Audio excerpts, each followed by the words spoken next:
Assalamualaikum warahmatullahi wabarakatuh. Waalaikumsalam warahmatullahi wabarakatuh. Bismillahirrahmanirrahim. Alhamdulillahi rabbil alamin. Wal aqibatu lil muttaqin wala udwana illa 'alal zalimin.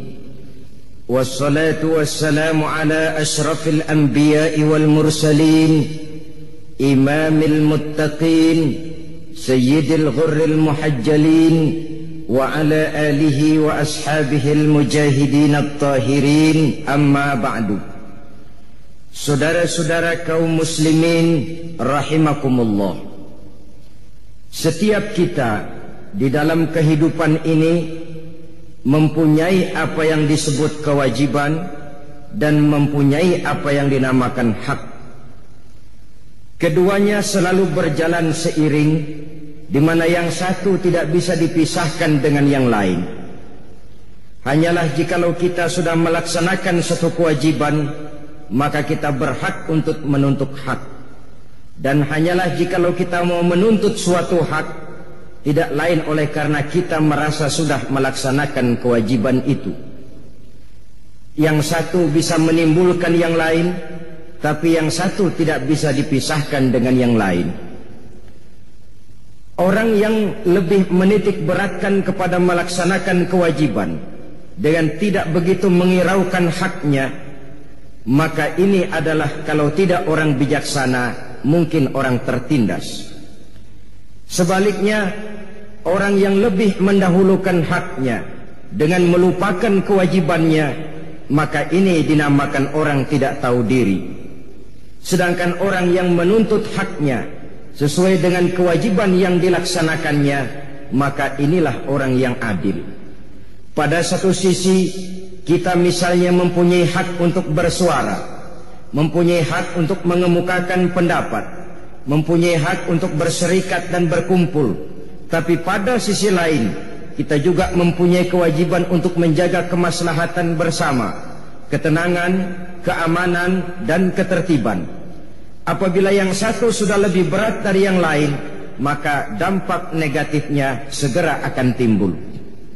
Pada pertemuan kali ini, kita akan membicarakan sebuah hadis dari Rasulullah SAW yang diriwayatkan oleh Imam Muslim, yang menyatakan tentang hak-hak muslim di dalam kehidupan ini.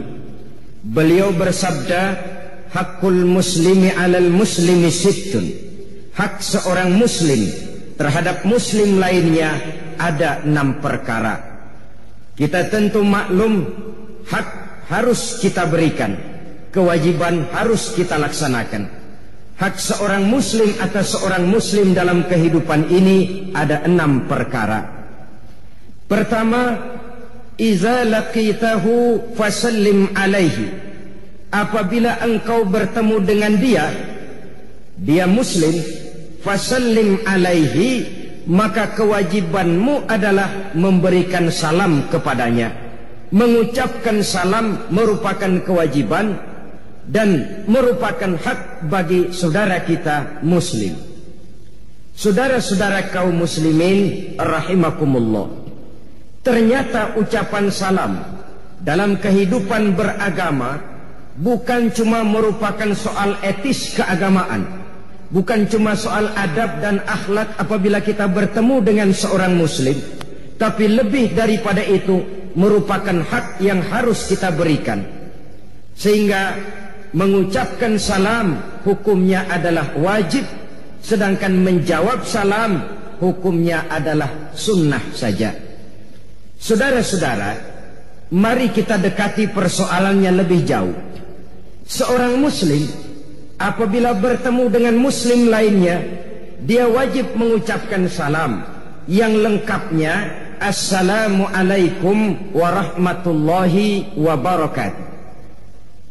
Terjemahannya biasanya, semoga Allah subhanahu wa ta'ala memberikan keselamatan, limpahan kasih sayang, dan keberkahan kepada Anda di dalam kehidupan ini.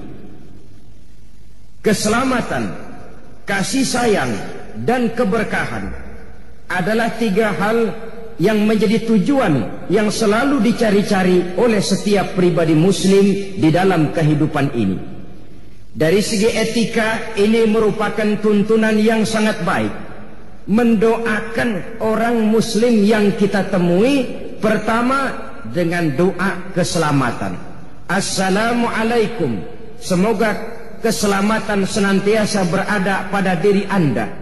Kapan keselamatan itu? Kapan saja dan di mana saja Anda berada. Ini sudah doa yang merupakan cerminan dari sikap lapang dada, mendoakan saudara kita yang kita temui dengan doa keselamatan. Semoga keselamatan tetap atas diri Anda kapan saja dan dimanapun saja. Ini saya yakin lebih baik daripada dengan kita mengucapkan memakai tradisi-tradisi lain. Good morning misalnya adalah ucapan yang biasa diterjemahkan dengan selamat pagi. Itu baik, bukan tidak baik, baik-baik saja. Tetapi saya pikir kalau memang mau mendoakan orang, kenapa harus pelit seperti itu? Kenapa harus tanggung-tanggung seperti itu? Selamat pagi Pak, artinya kan saya doakan semoga Bapak selamat pada waktu pagi. Perkara nanti siang Bapak ketabrak mobil, itu bukan urusan saya lagi. Kayaknya kok ngedoain pelit betul. Islam mengajarkan kita berlapang dada. Assalamualaikum, keselamatan bagi Tuhan. Kapan saja dan di mana saja Tuhan berada, semoga Allah senantiasa memberikan keselamatan. Bukankah setiap kita, kemanapun saja kita akan pergi, dimanapun saja kita berada, senantiasa mengharapkan yang namanya keselamatan ini? Rasanya bagaimanapun banyak harta kita miliki, bagaimanapun bagus rumah kita tinggali, bagaimanapun tinggi kedudukan yang kita pegang, jikalau diri ini jauh dari keselamatan, hidup tidak akan pernah membawa ketenangan dan ketenteraman. Kemana saja kita senantiasa menginginkan selamat. Sejak dari dunia ini sampai ajal datang merenggut nyawa, masuk kita ke alam kubur atau alam barzah, di sana pun kita ingin mendapat keselamatan. Dibangkitkan kita berkumpul di padang mahsyar, di sana pun kita ingin mendapat keselamatan. Dihisab kita di mizan, di sana pun kita ingin beroleh keselamatan. Berjembat kita di atas sirat, di situ pun kita ingin mendapat keselamatan, sampai pada akhirnya masuk ke dalam surga. Keselamatan di dunia ini barangkali kita bisa usahakan kalau duit kita rada banyakan dikit. Hansip bisa kita sewa, polisi bisa kita minta bantuannya, tetangga-tetangga bisa kita minta bantuan untuk menjaga keselamatan. Tapi setelah kita masuk ke alam barzakh, bahkan dimulai sejak datang malaikat maut, kalau malaikat maut datang dan kita ingin selamat, tidak ingin dicengkeram oleh malaikat maut, hansip mana yang kuat lawan itu yang satu itu? Tentara dan polisi mana yang sanggup menghadapi malaikat maut? Masuk kita ke alam barzakh, pasukan PBB sekalipun tidak akan tahan untuk memberikan keselamatan jikalau kita sudah masuk ke alam barzakh. Berkumpul lagi kita di padang mahsyar, siapa yang bisa memberikan keselamatan? Lewat kita di atas sirat, kemana hendak mencari dan minta tolong agar kita selamat? Padahal kita terus dan selalu ingin memperoleh keselamatan itu. Oleh karenanya, ini merupakan doa manakala kita bertemu dengan seorang muslim. Assalamualaikum, keselamatan atas kamu. Efek psikologisnya, pengaruh batiniahnya lain. Kalau kita berada di luar negeri, bertemu dengan saudara kita, dia mengucapkan selamat pagi mas, dalam hati, oh ya teman sebangsa setanah air. Tapi kalau sudah bertemu dengan seseorang, dia mengucapkan assalamualaikum, kesan batinnya jauh lebih dalam. Ya Allah, ini muslim, saudara saya, seiman, sekeyakinan, senasib, seperjuangan. Ada kesan lebih mendalam dari ucapan salam ini. Di samping rasa lebih mendekatkan rasa cinta karena mendoakan keselamatan.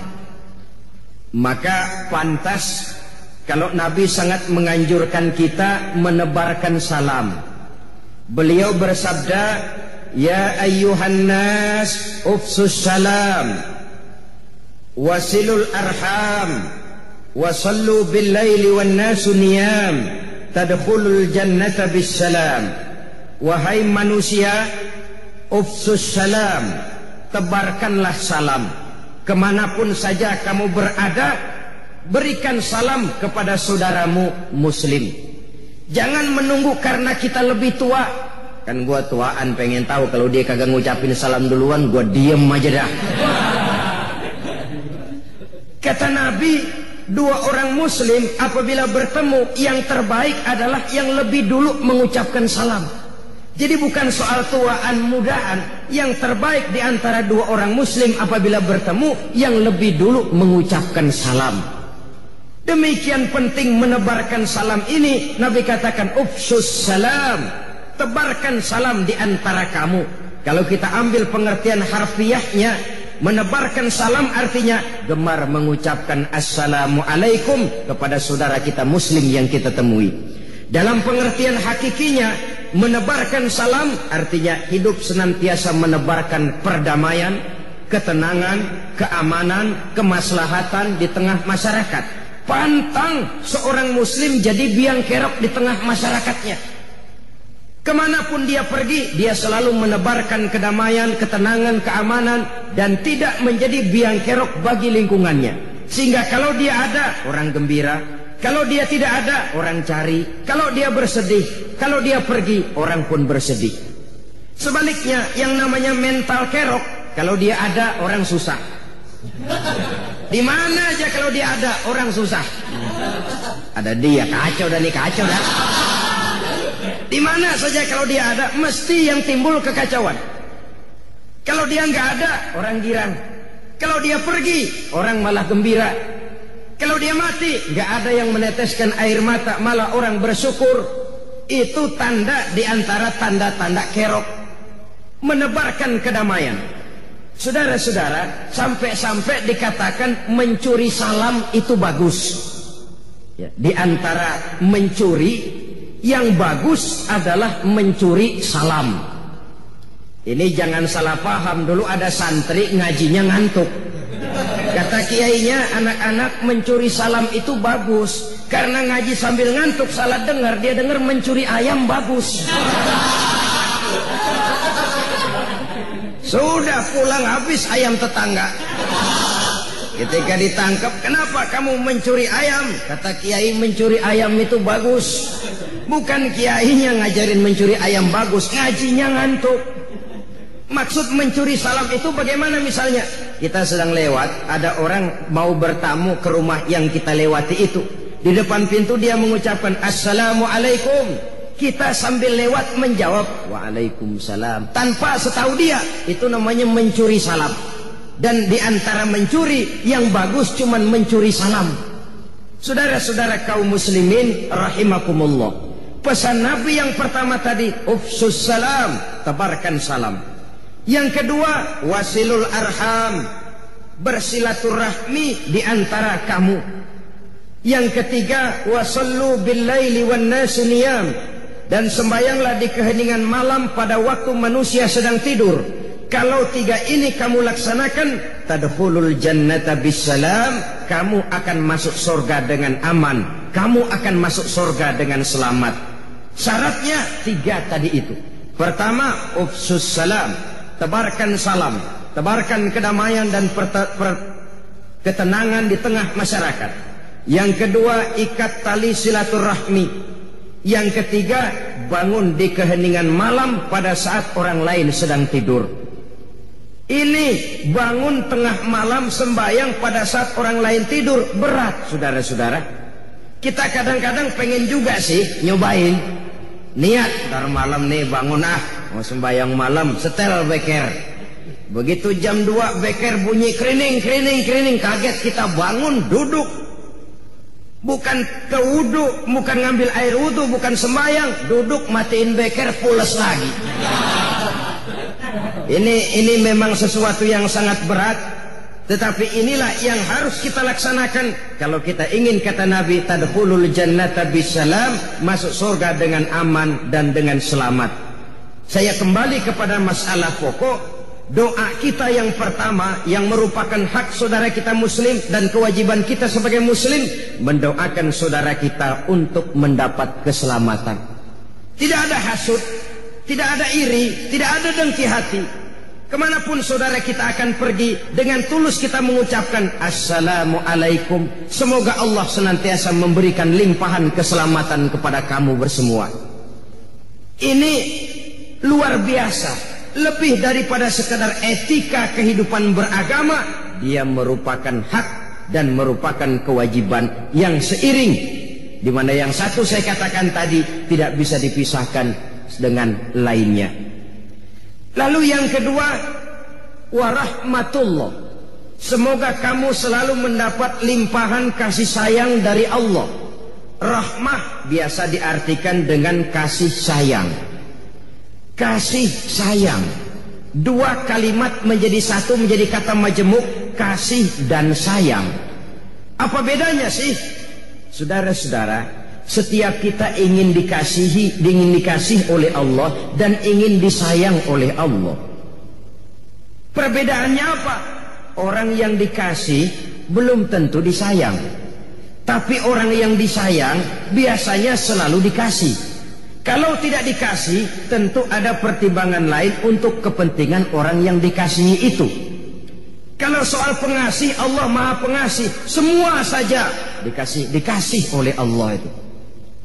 Soviet itu kan dedengkotnya komunis, Cina bapak moyangnya komunis, tapi kehidupan masyarakatnya maju, mereka dapat rezeki, mereka mengalami kemajuan di bidang teknologi dan lain sebagainya. Kenapa? Soal pengasih mah Allah tidak pilih kasih, siapapun saja dikasih.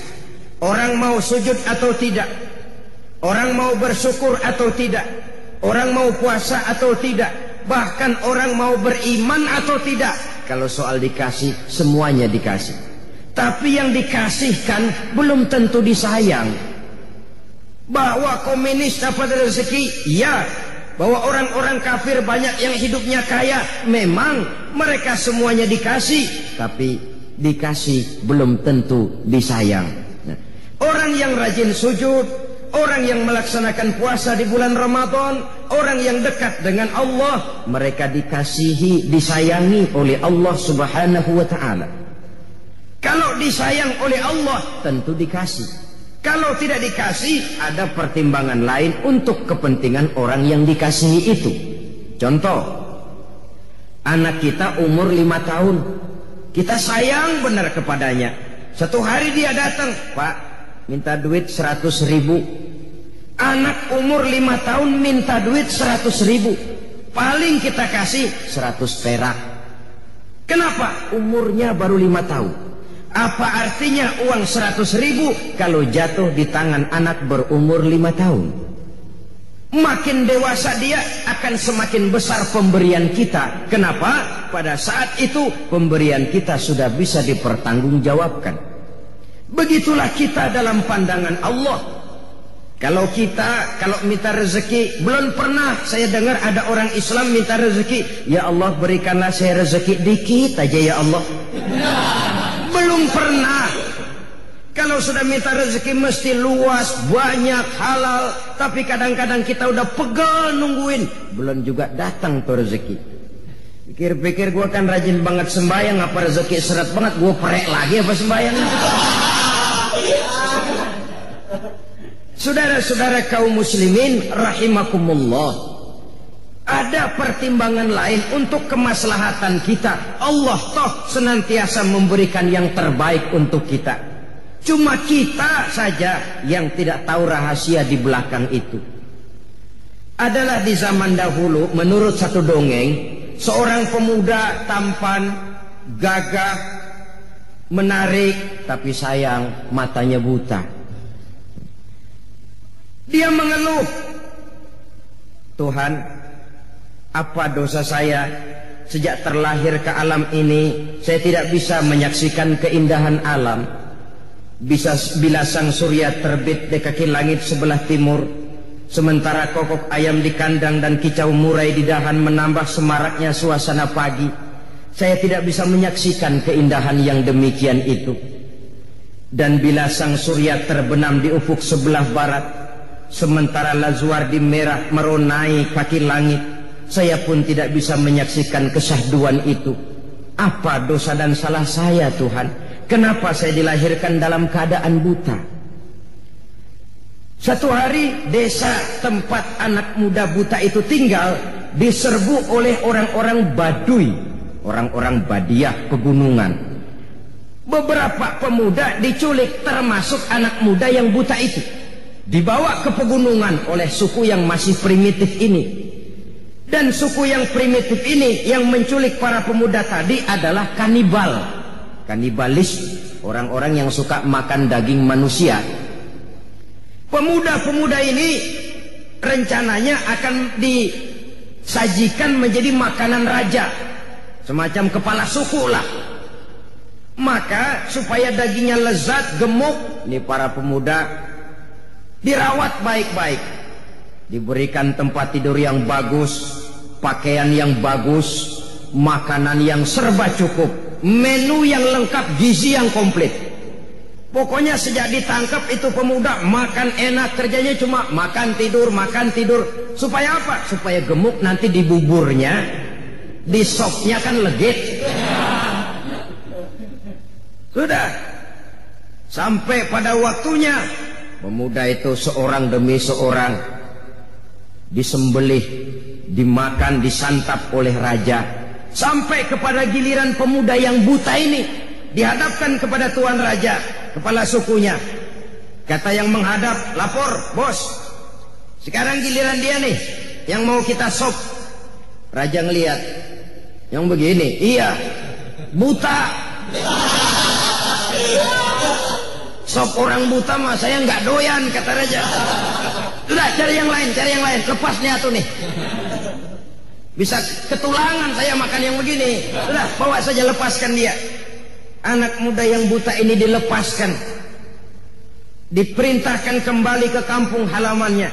Di tengah jalan tidak henti-hentinya dia bersyukur, ya Allah maha adil engkau, untung saya dilahirkan dalam keadaan buta. Andai kata saya tidak buta, lunak saya jadi bubur. Habis saya disop oleh tuan raja. Beberapa bulan yang lalu dia masih mengeluh, Tuhan kenapa saya dilahirkan dalam keadaan buta, apa salah dan dosa saya. Sekarang dia sudah bisa berkata, alhamdulillah ya Allah, untung saya buta. Andai kata saya tidak buta, udah cuti hidup. Allah senantiasa memberikan yang terbaik. Hanya saja kita kadang-kadang su'uzzon namanya, buruk sangka kepada ketentuan yang diberikan Allah kepada kita. Jadi oleh karenanya setiap muslim menginginkan kasih dan sayang. Tidak hanya ingin dikasih, tapi juga ingin disayang.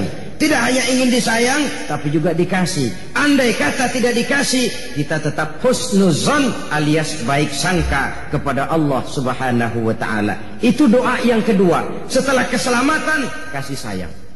Yang ketiga, wabarakatuh, mendapat keberkahan. Keberkahan itu apa? Kalau seluruh karunia yang diberikan Allah kepada kita makin mendekatkan diri kita kepada Allah dan membawa ketenangan hidup, itu namanya rezeki bawa berkah. Sebaliknya, kalau seluruh karunia itu hanya makin menjauhkan kita dari Allah dan tidak membawa ketenangan dan ketenteraman di dalam kehidupan, itu diantara tanda rezekinya kurang tapi berkah. Kurang berkah itu ibarat kambing nggak ada buntutnya, artinya kurang lengkap, kurang sempurna, dekorasinya rada kurang. Itu yang kita inginkan di dalam kehidupan. Maka ucapan salam yang lengkap itu, Assalamualaikum warahmatullahi wabarakatuh. Jawabannya harus lebih baik daripada itu.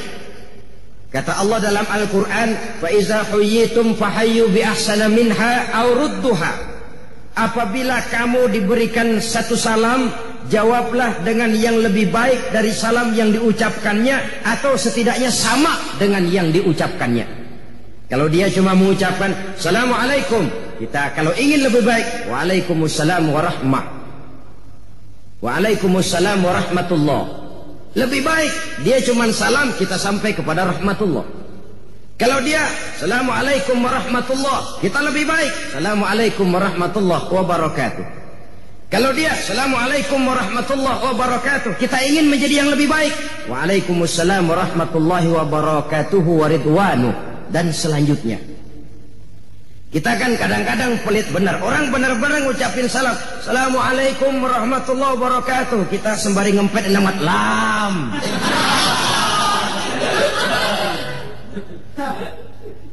Jawaban harus lebih baik, atau kalau tidak aurudduha, sama dengan salam yang diucapkan kepada kita itu. Assalamualaikum, waalaikumsalam. Setidaknya sama, seri. Kalau tidak mau lebih baik, karena yang lebih baik itu tentu yang lebih besar pahalanya. Saudara-saudara kaum muslimin rahimakumullah, ini adalah hak yang harus kita berikan kepada saudara kita muslim. Idza laqitahu fasallim alaihi, apabila kamu bertemu dengan dia, ucapkanlah salam, doakan keselamatan untuknya. Satu. Yang kedua, wa iza da'aka fa'ajibhu, kalau dipanggil wajib menjawab. Kalau diundang wajib datang, sepanjang tidak ada alasan yang bersifat syar'i, alasan yang dibenarkan oleh hukum syara, seperti sakit atau alasan-alasan lain yang memang merupakan syar'i sifatnya. Apabila dipanggil, kamu wajib menjawab. Menjawab panggilan tentu bersesuaian dengan orang yang kita hadapi. Kalau yang manggil kedua orang tua kita, agama mengajarkan anak yang baik menjawab labbaik. Nak, kemari nak, labbaik bu, atau iya bu, atau saya bu. Tidak lantas termasuk ucapan yang kasar. Kalau di kampung, dul sini dul, oi, oi, ini juga ucapan yang tidak baik. Sudah, oi, kadang-kadang ada tambahannya lagi. Dul, oi, ngapain sihnya? Kacau bener nih, kacau lagi. Menjawab dengan jawaban yang baik. Kalau diundang wajib datang. Mengundang itu diajarkan oleh agama. Misalnya kita mengadakan walimah, mengawinkan anak, kita diharuskan mengundang. Yang diundang wajib datang. Bertahniah namanya. Tahniah itu ikut bersuka cita.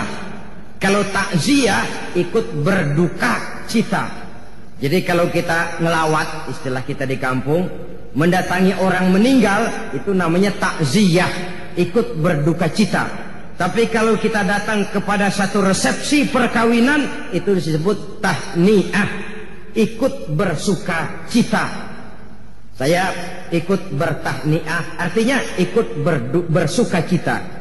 Tapi kalau dikatakan mau kemana? Mau takziah, mau ikut berduka cita, mendatangi orang yang sedang mendapat kesulitan atau musibah. Saudara-saudara kaum muslimin rahimakumullah, hak yang ketiga yang harus kita berikan kepada saudara kita muslim, wa izastansahaka fansahhu, apabila dia datang memintakan nasihat kepadamu, berikanlah nasihat itu.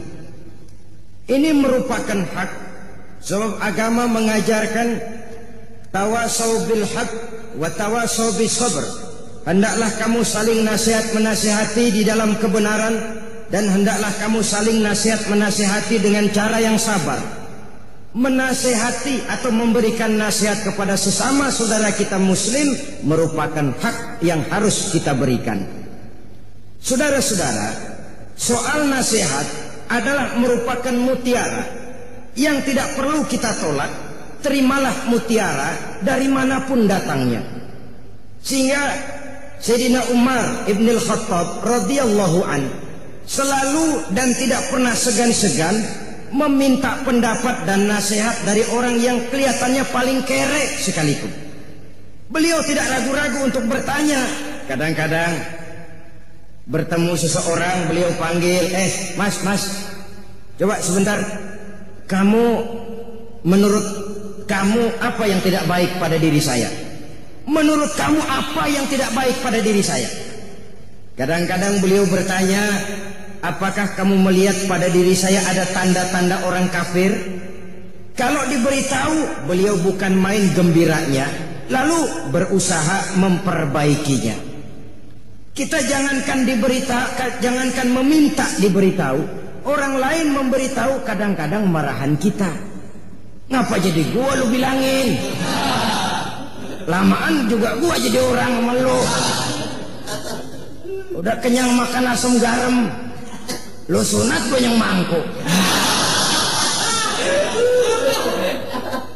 Saudara-saudara, inilah salah satu letak kekeliruan kita, menolak mutiara hanya oleh karena dia datang dari orang-orang yang statusnya di bawah kita, yang levelnya kita anggap rendah, kita anggap remeh, kita anggap kere.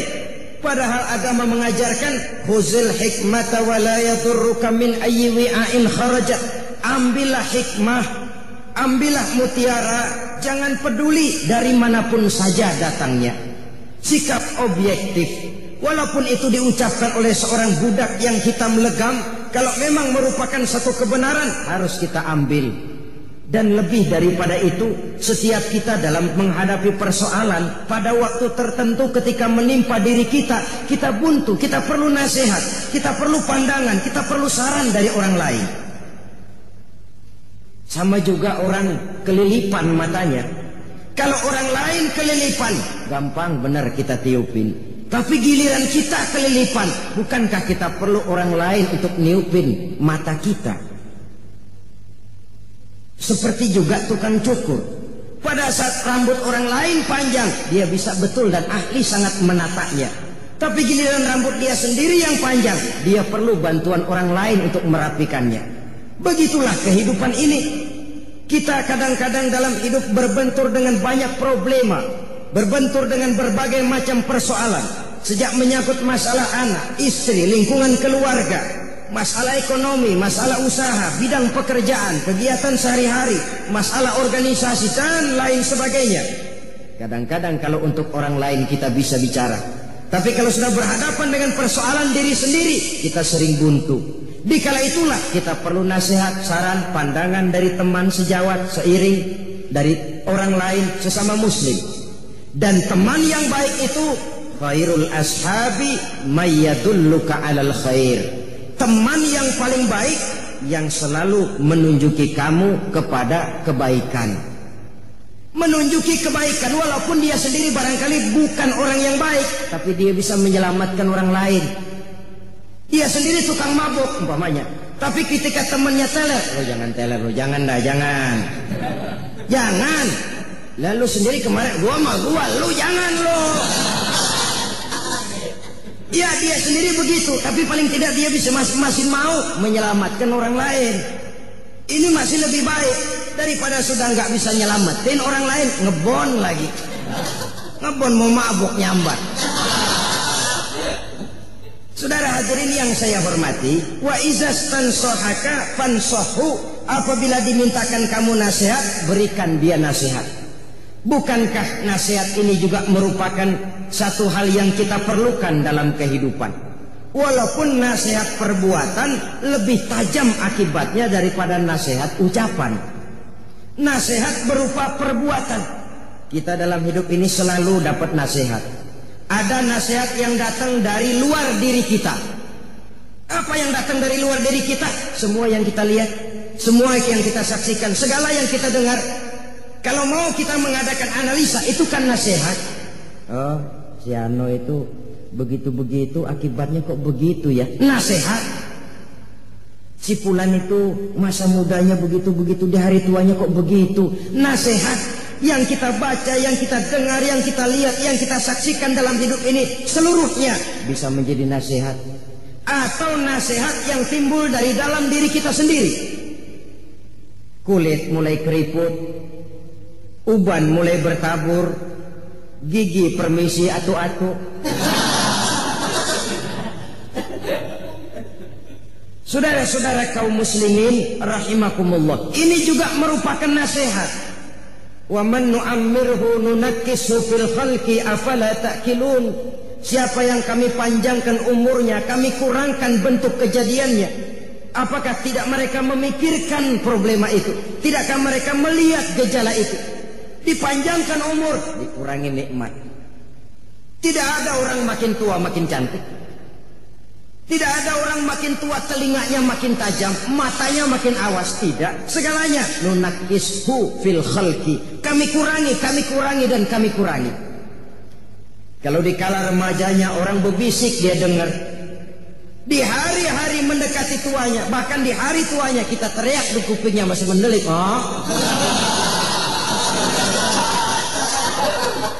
Nunakishu fil khalqi. Kami kurangi. Saudara-saudara kaum muslimin rahimakumullah, itu seluruhnya merupakan nasihat. Jangan sampai termasuk jenis tua-tua keladi, makin tua makin menjadi, tua-tua kelapa makin tua makin berminyak. Tidak juga sadar akan nasihat yang ada di dalam dirinya. Perubahan dalam dirinya tidak menyebabkan perubahan cara berpikirnya yang akan membawa kepada perubahan dalam gerak dan gaya hidupnya. Itu seluruhnya sekali lagi merupakan nasihat yang timbul dari dalam diri kita. Orang yang beriman sebagai muslim sadar dan sadar. Uban mulai bertabur, kulit mulai keriput, gigi mulai permisi, bersih sekali. Paling-paling yang kuat dimakan agar-agar mau ngolongol.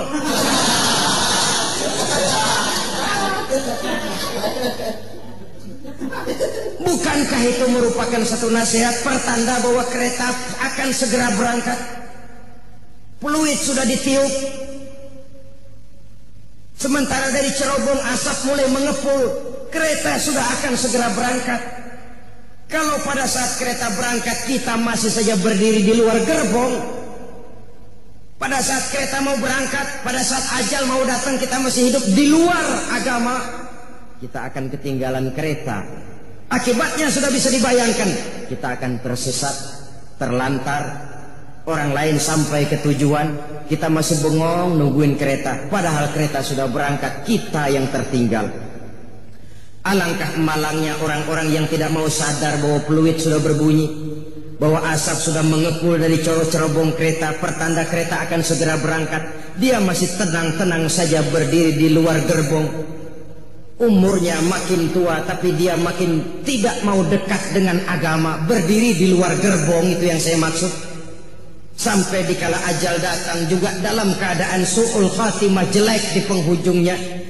Tertinggal dia oleh kereta, kembali menghadap Allah di luar jangkauan hidup beragama. Na'udzubillah summa na'udzubillah.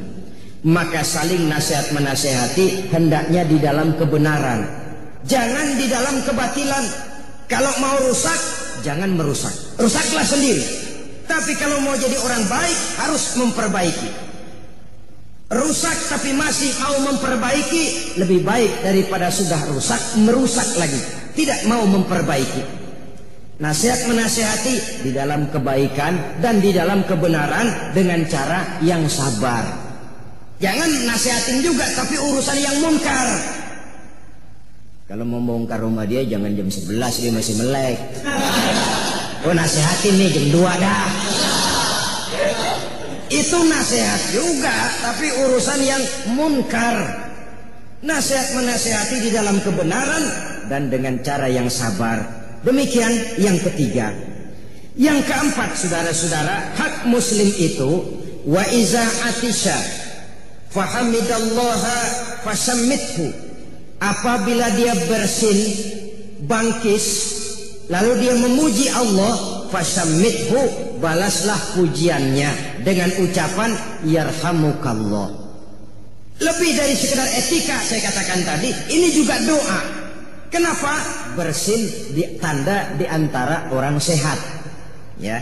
Tapi bersin yang wajar, bangkis yang wajar. Kalau 3 hari 3 malam bangkis terus memang bengek, bukan wajar itu. Apabila dia bersin, yang bersin mengucapkan alhamdulillah. Kenapa? Itu nikmat. Kan paling nggak enak bangkis urung, mau bersin nggak jadi, yakitin beneran, ngebet banget. Mulut udah mangap, nggak jadi juga bangkis. Bisa bangkis, bisa bersin, itu satu nikmat. Mendapat nikmat harus mengucapkan alhamdulillah. Ini etika. Bangkis kita, bersin, umpamanya alhamdulillah.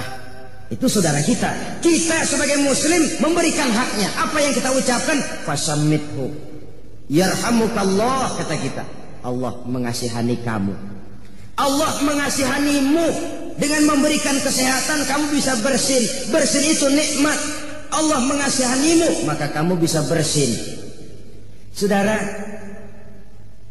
pernah terjadi seorang kaya dirawat di rumah sakit dengan biaya yang mahal.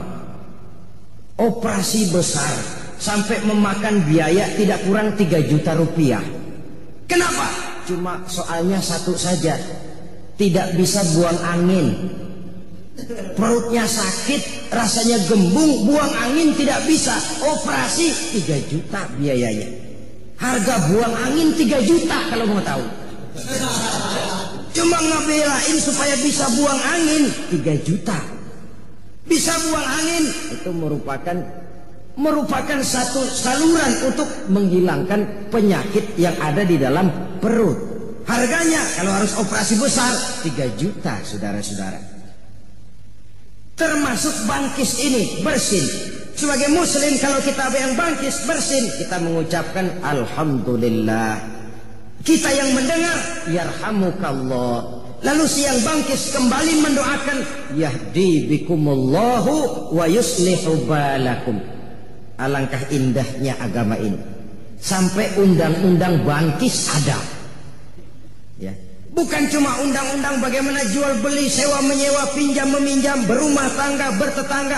Demikian komplitnya ajaran Islam. Ada undang-undang bangkis. Agama mana di dunia ini yang punya undang-undang bangkis? Pasal 1, kalau bangkis harus mengucapkan alhamdulillah. Lebih etis lagi kalau mulutnya agak sedikit ditutup. Jangan mentang-mentang itu nikmat lalu terbuka benar sampai hujan lokal. Yang kedua, buat yang mendengar harus mendoakan dengan yarhamukallah. Yang ketiga, balik doa dari ucapan orang yang bangkis, yahdi bikumullah, semoga Allah senantiasa memberikan hidayah kepadamu, wa yuslihu balakum, dan selalu memperbaiki keadaanmu. Indah benar agama ini. Yang bangkis memuji Allah, yang mendengar mendoakan, yang didoakan balik lagi mendoakan. Saling doa mendoakan, doa berdoa. Kita kadang-kadang bersin itu kan kita bawa guyon. Kalau bangkis umpamanya atau hadir dan sebagainya. Saudara, saya tidak mengatakan jelek, tapi tentu tidak diajarkan oleh agama. Yang diajarkan begitu bersin, bangkis, ucapkan alhamdulillah.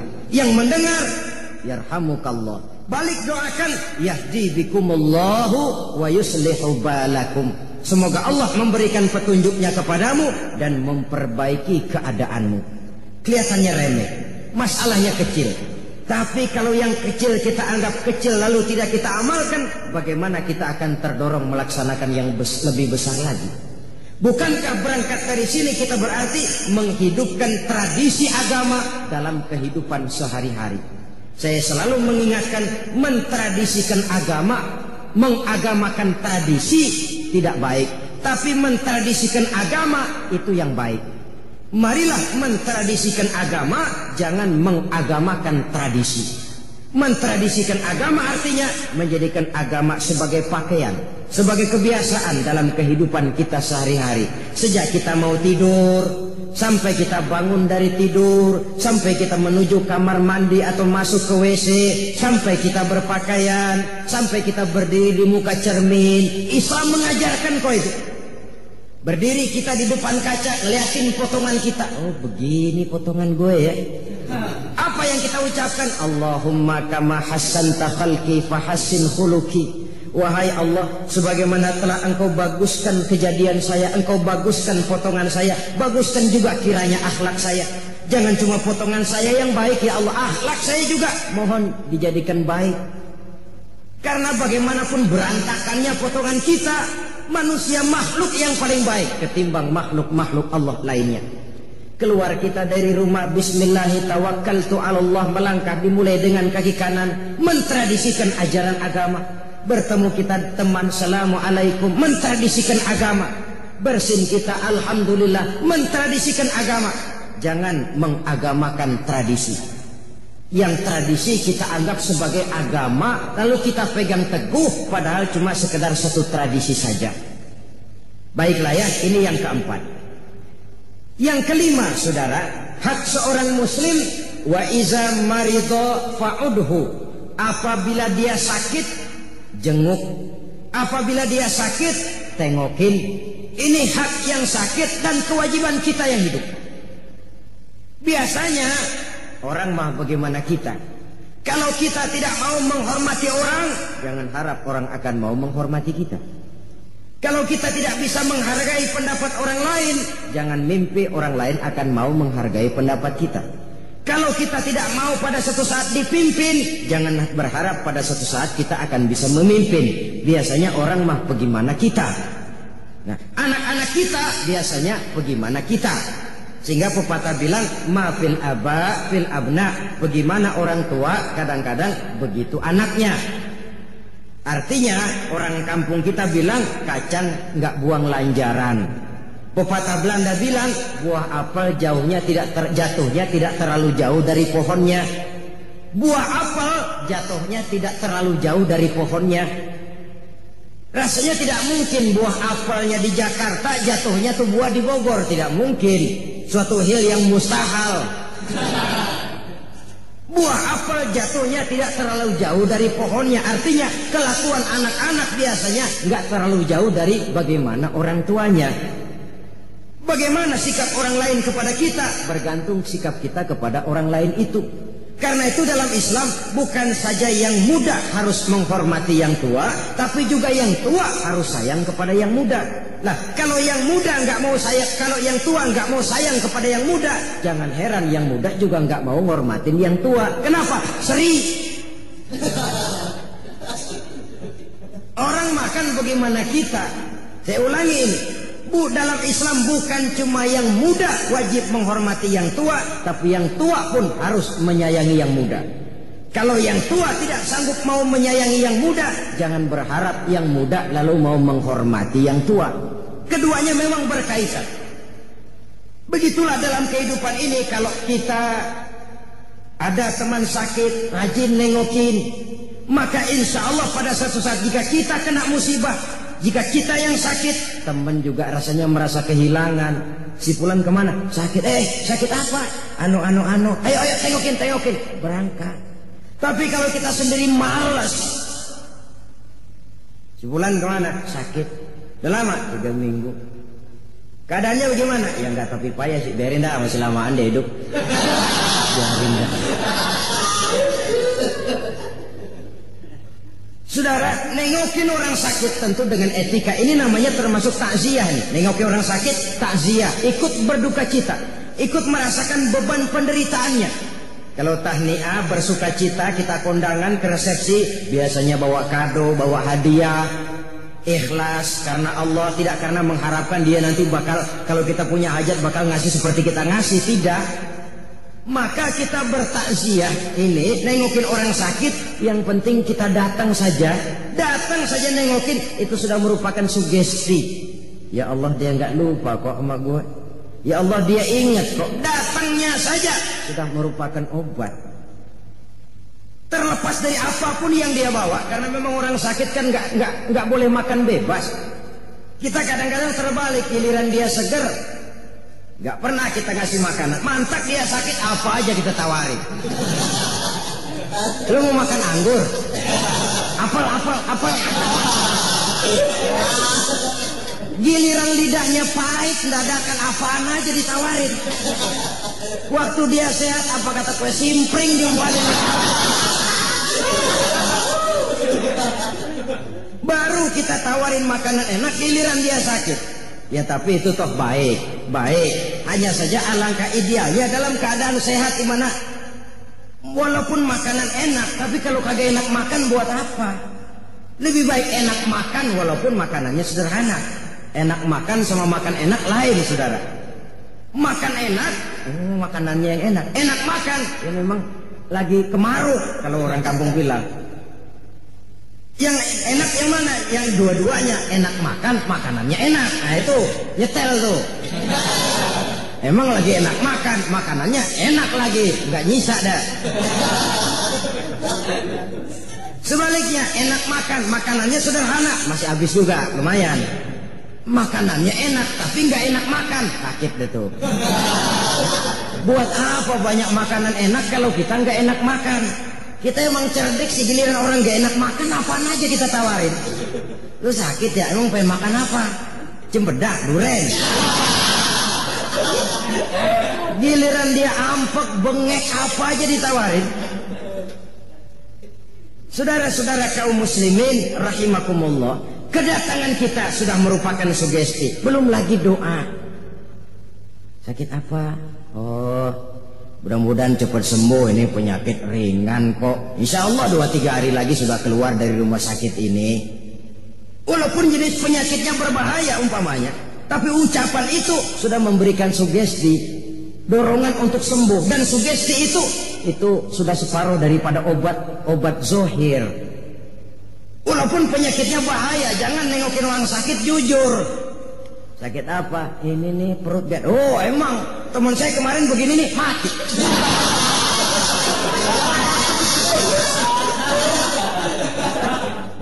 Enggak etis, saudara-saudara. Mendingan di rumah aja nengokin kalau gitu.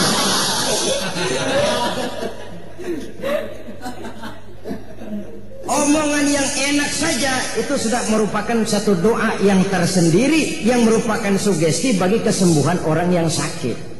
Bahkan kita tahu dari sejarah bagaimana Rasul diludahi oleh orang kafir, tapi pada saat orang kafir itu sakit, Rasul lebih dulu, Rasul yang lebih dulu nengokin.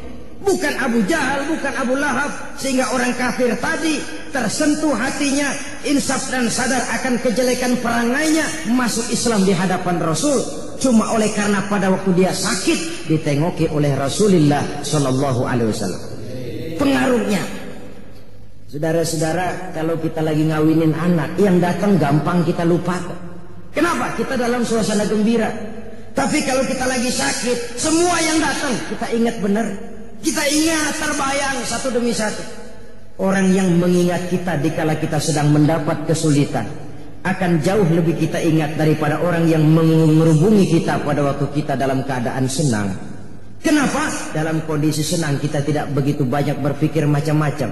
Tapi dalam kondisi prihatin, sakit, kita memerlukan teman.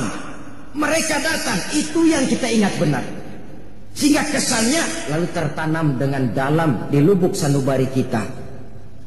Sehingga ini akan membawa akibat lebih eratnya nilai tali silaturahmi di antara sesama kita. Wa iza maridho fa'udhu, apabila sakit tengokin. Tapi ini ukuran maksimal.